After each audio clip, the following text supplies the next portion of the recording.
Welcome back to part 2 of Krycera versus Rhavanna. This is a Terran versus Protoss match on Steps of War, a 1v1 map.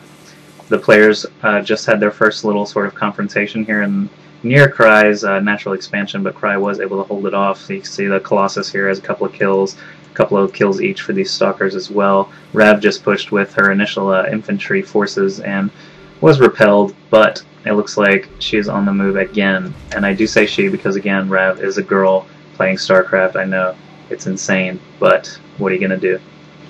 And I'm going to take Kry's view. Kry still cannot see this ghost down here wandering around, so maybe Rav will be able to do something with that. Marauders do have their concussive shells upgraded. Oh, it looks like Stimpack is now being researched, and shields for the Marines to have a bit of extra life. There's a factory now up as well, probably to allow for eventually getting nukes. Oh, there's a starport now as well. Looks like Cloak is being researched for ghosts. That's always nice to have. Rav has wandered around over to this sort of third expansion area of Kry, but finds nothing. It'll be interesting to see if Rav chooses to break down these rocks or not, with these Colossi and Stalkers just waiting on the other side. Rav, of course, cannot see that, but decides not to pursue the rock breaking. And I'm looking for a little more tech, maybe. There's some ground armor level 1 being researched. Another observer just popped out, we just saw. And it looks like Kry is, nervous about these ghosts. Maybe not. Hasn't even seen the Ghost Academy yet, but pumping out observers nonetheless just to see what's up.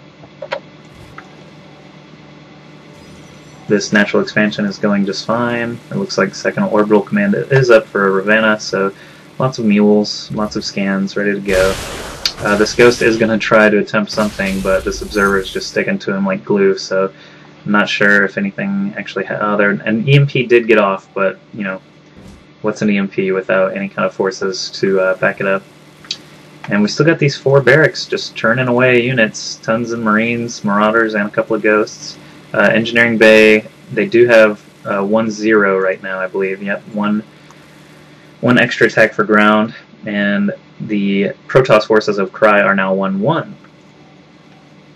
And that counts for Colossi as well, because they are ground units. So they do have the extended range too. You see range 9 there. I missed the upgrade, but he did eventually get it. He's building 1 Colossi at a time, and hopefully using these warp gates as soon as they're up. Right now, it looks like he's kind of not being super efficient with the warp gates, but he doesn't have a ton of minerals to really help him out either. No charge or blink yet for the ground forces, and it looks like Rav is setting up now with a siege tank. Rav is gonna spot that observer and go ahead and blow it up, but just by doing scans on Kry, Rav is gonna see the forces just briefly.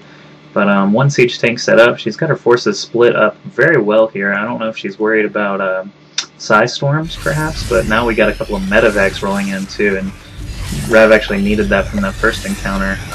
Had a couple of hurt units just running around. I'm just going to show health bars real quick. There's a couple of injured down here too. Call down detected nuke strike. Alright. This ghost right here, parked over on the right side of the screen, has called down a nuke on this natural expansion. All she had to do was a scan and nuke, and Kry sees it just way too late, and this ghost is going to end up with 16 probe kills. That's quite a lot. So good job with the nuke. Kry apparently has decided to take out his frustration on these rocks instead of the nuke parked outside of his base. But, different strokes for different folks. A couple of stealthy ghosts come up and EMP a small portion of the army, but it looked, Rav just saw, hey, all these forces are marching away for whatever reason, so I'm going to stem up, run in, destroy some stuff. And it looks like these Colossi are picking off a couple of units one by one. 4 kills, 1 kill. But this seems to be quite a lot of infantry, and these siege tanks back here are actually huge for backing up and killing off these zealots as they run in. And these Stalkers are just outside the line of siege. Oh, and one wanders helplessly in. But we've got more siege tanks, more infantry. And these Colossi are just cleaning house on the infantry. I'm not sure why the medevac's backed up there, because, there's not really any threat to them except for these couple of Stalkers. But, you know, 4 medevacs on one unit is going to keep it alive a little longer. These siege tanks are actually taking good care and blowing up these colossi. If you saw that just now, a siege tank over here and a colossi over here both just KO'd each other at the same time.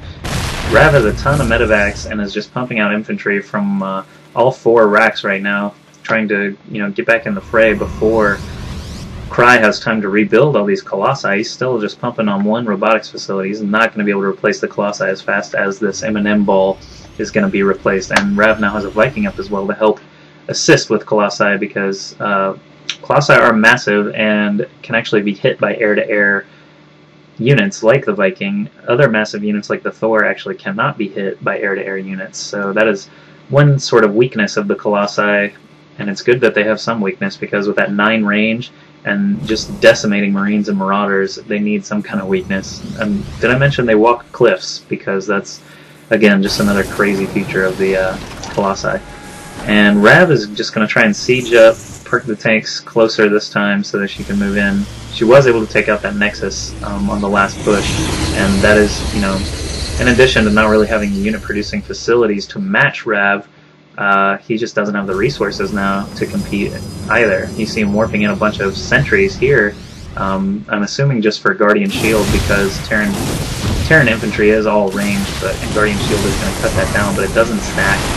It's only 2 less damage, and, you know, stimmed Marines and Marauders are just going to probably dispatch this group pretty well. All these medevacs just hanging out back here. It seems like they should really be on the front lines right now, but with all these siege tanks parked sort of lying in wait, and all these turrets across the middle, even a sensor tower up at the enemy base, that's just, you know, that's just map control. She's got 2 expansions up and running, a 3rd one coming along at the high yield, and it looks like this game is going to be over pretty soon here.